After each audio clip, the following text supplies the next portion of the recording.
Ayan mga kabarski, pasyal natin kayo dito. Ito yung area ng Baybay Seaside. Ayun Ayun. So ayan, ganda mga kabarski. Punta natin to mga kabarski. Apakaganda yun Ayan. Ayan mga kabarski. Ayan. So parang mayroon siyang playground na pwedeng paglalaruan, tabing dagat mismo mga kabarski. Ang ganda pala dito mga kabarski sa Baybay, malapit sa airport ng Roa City, Capiz. So tour ko kayo mga kabarski.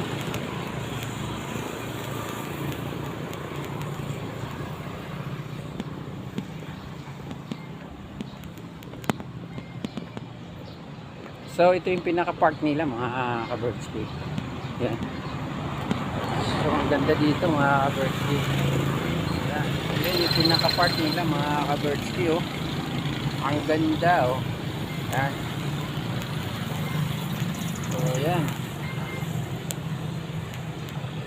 So dito pala matatagpuan mga kabirdski yung nag-iisang isla na maliit. Ayan mga kabirdski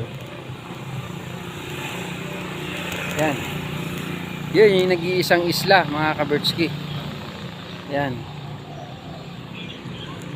Yan. So maraming may naliligo na ngayon mga kabirdski. Ang aga, alas 8 pa lang. May naliligo na. Yan.